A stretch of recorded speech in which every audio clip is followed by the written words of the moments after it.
Hello everyone, welcome back to my channel মুক্তিস cooking world. আজকে আমি আপনাদেরকে তৈরি করে দেখাবো অসম্ভব মজাদার এবং পারফেক্ট একটা বিফ বিরিয়ানির রেসিপি। তো আমি আশা করছি আপনাদের কাছে আমার আজকের এই বিরিয়ানি রেসিপিটা ভালো লাগবে। তো চলুন দেখে নেওয়া যাক কীভাবে এই ভীষণ মজার বিফ বিরিয়ানিটা তৈরি করতে হয়। তো এর জন্য এখানে আমি নিয়েছি 1 কেজি পরিমাণ গরুর মাংস। আর এখানে কিন্তু আমি হাড় চর্বি সহই মাংসটাকে নিয়েছি, আর রেগুলার কাট করে আমি মাংসটাকে কেটে নিয়েছি। তো মাংসটাকে কেটে নিয়ে পরিষ্কার করে নেওয়ার পরে এখন এর মধ্যে আমি মশলা অ্যাড করব। তো প্রথমেই দিয়ে দিচ্ছি 1 কাপ পরিমাণ পেঁয়াজ কুচি, দিয়ে দিচ্ছি 1.5 টেবিল চামচ পরিমাণ আদা বাটা আর 1.5 টেবিল চামচ পরিমাণ রসুন বাটা, দিয়ে দিচ্ছি এখানে আমি 4 টেবিল চামচ পরিমাণ পেঁয়াজ বেরেস্তা, দিয়ে দিচ্ছি 1 চা চামচ পরিমাণ জিরার গুঁড়া, দিয়ে দিচ্ছি 2 চা চামচ পরিমাণ লাল মরিচের গুঁড়া। এখন এর মধ্যে আমি দিয়ে দিচ্ছি 1 টেবিল চামচ পরিমাণ বাদাম বাটা। আপনারা এখানে যে কোনো ধরনের বাদাম বাটাই ব্যবহার করতে পারবেন, আমি এখানে কাঠবাদাম বাটাটা ব্যবহার করেছি।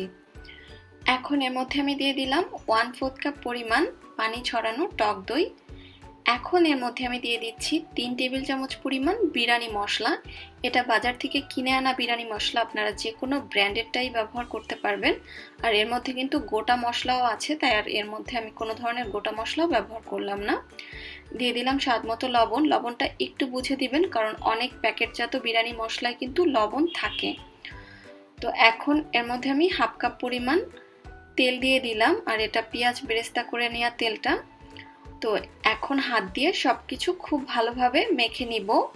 আর আপনারা চাইলে এখানে বিরিয়ানি মশলাটা বাইরে থেকে না কিনে ঘরেও তৈরি করে দিতে পারেন, তবে যেহেতু বিরিয়ানি মশলাটা খুবই সহজলভ্য ইদানিং বাইরে কিনতে পাওয়া যাওয়াটা, তো সেই জন্য আমি আসলে কেনাটা দিয়েই করে দেখালাম।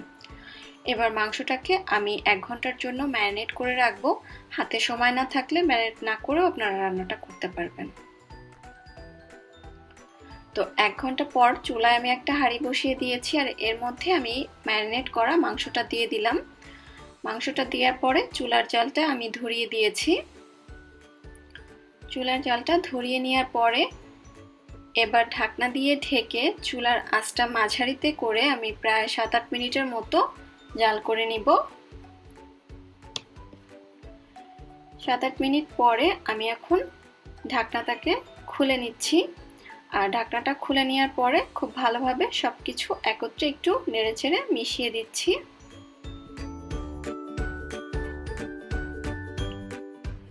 সবকিছু ভালোভাবে মিশিয়ে নেওয়ার পরে আবারও ঢাকনা দিয়ে ঢেকে আমি 7-8 মিনিটের জন্য মাঝারি আঁচে রান্না করে নিব। তো আবারও ঢাকনাটা খুলে নিলাম। আর মাংস থেকে কিন্তু যথেষ্ট পানি বের হয়েছে, আর এই পানি দিয়ে আমি মাংসটাকে পুরোপুরি সিদ্ধ করে নিব। তবে আপনারা সিদ্ধ করার জন্য যদি এক্সট্রা পানির প্রয়োজন মনে করেন আপনারা ব্যবহার করতে পারবেন। এবার ঢাকনা দিয়ে ঢেকে দিলাম এবং চুলার আঁচটা একেবারে লোতে করে মাংসটা পুরোপুরি সিদ্ধ হওয়া পর্যন্ত অপেক্ষা করব। তো মাংসটা এখানে সিদ্ধ হতে থাক, এই ফাঁকে আমি চালটা রেডি করে নিই।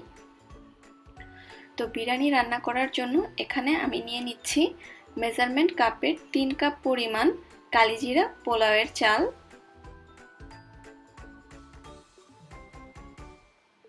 তো চালটাকে নেওয়ার পরে এবার এর মধ্যে আমি পানি দিয়ে খুব ভালোভাবে কয়েকবার করে চালটাকে ধুয়ে নিব। ধুয়ে নেওয়ার পরে পানিটা নিংড়ে আমি এইরকম একটা স্ট্যান্ডারের উপরে চালটা নিয়ে নিয়েছি। আর বিরিয়ানির পোলাওটা রান্নার কমপক্ষে 10 থেকে 15 মিনিট আগে চালটাকে ধুয়ে এভাবে পানিটা ছড়তে দিবেন, এতে করে বিরিয়ানিটা অনেক ঝরঝরে হবে। তো এদিকে আমি মাংসটাকে একটু চেক করে নিচ্ছি। মাংসটা কিন্তু প্রায় সিদ্ধ হয়ে এসেছে, আপনারা দেখে হয়তো বা বুঝতে পারছেন। আর আমি অলরেডি অফ ক্যামেরায় চেক করে নিয়েছি, মাংসটা পুরোপুরি সিদ্ধও হয়ে গিয়েছে। তবে মাংসের যে অতিরিক্ত ঝোলটা আছে এই ঝোলটাকে কিন্তু টানিয়ে নিতে হবে। তো ঝোলটা টেনে যখন এরকম উপরে তেলটা উঠে আসবে ওই পর্যায়ে বুঝতে হবে যে এটা হয়ে গিয়েছে, কারণ আমাদের মাংসটাকে একদম ভুনা ভুনা করে চুলা থেকে নামিয়ে নিতে হবে। কোনো ধরনের ঝোল থাকবে না, জাস্ট এরকম মশলাটা যখন লেগে লেগে আসবে ওই পর্যায়ে চুলা থেকে নামিয়ে নিতে হবে। আর চুলা থেকে নামানোর আগে আমি আপনাদেরকে একটু দেখিয়ে দিচ্ছি, যদি মাংসে এরকম অতিরিক্ত তেল থাকে তাহলে আপনারা পোলাও রান্নার সময় কিছুটা তেল ব্যবহার করতে পারেন। তো আমি এখান থেকে অল্প একটু তেল তুলে নিব, তবে অতিরিক্ত তেল না থাকলে তুলতে যাবেন না। তো চুলায় আমি একটা হাঁড়ি বসিয়ে দিয়েছি, আর এর মধ্যে আমি নিয়ে নিয়েছি 3 টেবিল চামচ পরিমাণ ঘি। ঘিটা মেল্ট হয়ে যাওয়ার পরে এর মধ্যে আমি দিয়ে দিচ্ছি যে মাংসতে উপরে যে তেলটা উঠে এসেছিল সেখান থেকে 3 টেবিল চামচ পরিমাণ তেল। তবে মাংসে যদি তেলটা উঠে না আসে তাহলে এখানে আপনারা নর্মাল রান্নার রেগুলার 3 টেবিল চামচ পরিমাণ তেল দিয়ে দিবেন। আর চেষ্টা করবেন একটু ঘি ব্যবহার করার জন্য, ঘি দিলে ফ্লেভারটা খুব সুন্দর আসে বিরিয়ানিতে। তো সব কিছু মিলিয়ে এবার চালটাকে আমি একটু হালকা কয়েক মিনিট ভেজে নিব। চালটা যখন খুব ভালোভাবে ভাজা ভাজা হয়ে যাবে ওই পর্যায়ে এর মধ্যে আমি দিয়ে দিচ্ছি 6 কাপ পরিমাণ পানি। আর এখানে আমি গরম পানি ব্যবহার করছি, আর গরম পানি দেওয়ার সাথে সাথে একটু নেড়ে দিবেন, তাহলে চালটার দলা পাকিয়ে যাওয়ার ভয় থাকবে না। তো এখানে আমি 3 কাপ চালের জন্য 6 কাপ পানি ব্যবহার করেছি। অনেকে 1 কাপ চালের জন্য 1.5 কাপ পানি ব্যবহার করেন, তো সেক্ষেত্রে কিন্তু চালটাকে ভিজিয়ে রাখা হয় 15 মিনিট। তো আমি কিন্তু চালটাকে ভিজিয়ে রাখি নাই। তো যারা চালটা ভিজিয়ে না রেখে রান্না করেন আমার মতো, তারা 1 কাপ চালে 2 কাপ পানি দিবেন। এখন এর মধ্যে আমি স্বাদ মতো কিছুটা লবণ দিয়ে দিয়েছি, আর দিয়ে দিলাম 1 টেবিল চামচ পরিমাণ বিরিয়ানি মশলা আর কয়েক ফুঁটা কেওড়া জল। দিয়ে দিচ্ছি 1 চা চামচ পরিমাণ চিনি আর কয়েকটা আস্ত কাঁচামরিচ। এবার সবকিছু একত্রে খুব ভালোভাবে একটু মিশিয়ে নিব। ঢাকনা দিয়ে ঢেকে চুলার আঁচ মাঝারিতে রেখে প্রথমে 7-8 মিনিটের মতো জাল করে নিব। 7-8 মিনিট পরে আমি ঢাকনাটা খুলে নিলাম। এবার পোলাওটাকে খুব ভালোভাবে নেড়েচেড়ে একটু মিশিয়ে নিতে হবে। পোলাওয়ের এক্সট্রা পানিটা টেনে যাওয়ার পরে এভাবে মিশিয়ে নিতে হবে। তারপরে ঢাকনা দিয়ে ঢেকে চুলার আঁচ একেবারে লোতে করে ঢাকনা দিয়ে ঢেকে রাখতে হবে আবারও 7 থেকে 8 মিনিটের জন্য। আবারও 7-8 মিনিট পরে আমি ঢাকনাটা খুলে নেড়েচেড়ে দিচ্ছি। আর পোলাওটা কিন্তু অলমোস্ট হয়ে এসেছে, আর দেখতেই পাচ্ছেন এটা কতটা ঝরঝরে হয়েছে। তো সবকিছু ভালোভাবে মিশিয়ে নেওয়ার পরে এখন আমি চুলার জালটা বন্ধ করে দিয়েছি কিছু সময়ের জন্য।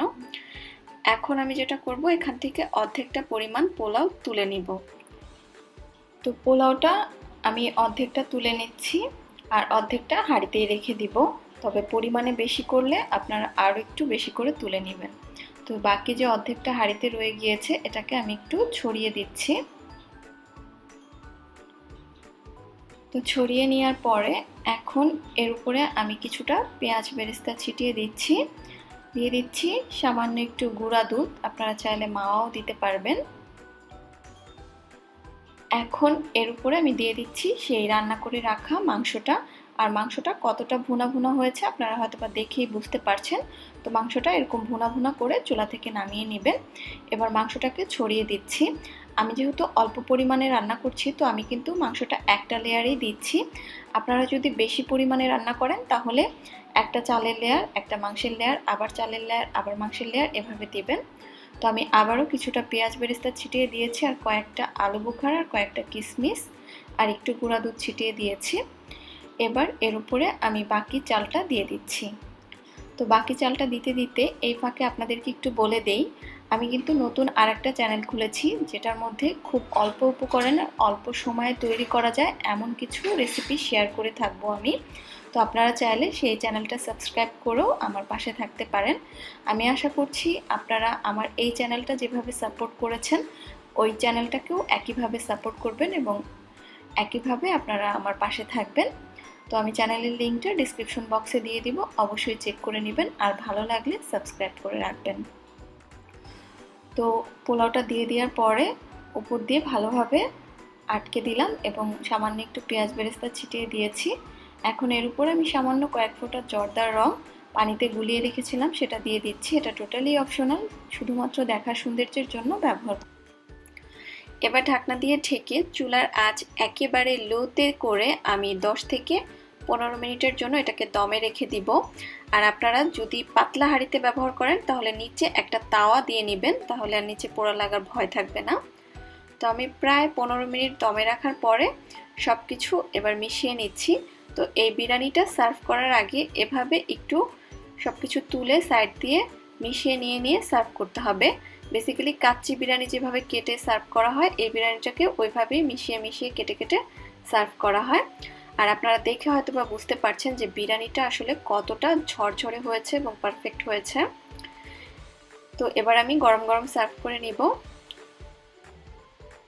তো তৈরি হয়ে গেল আমার খুবই মজাদার এবং স্পেশাল বিফ বিরিয়ানি।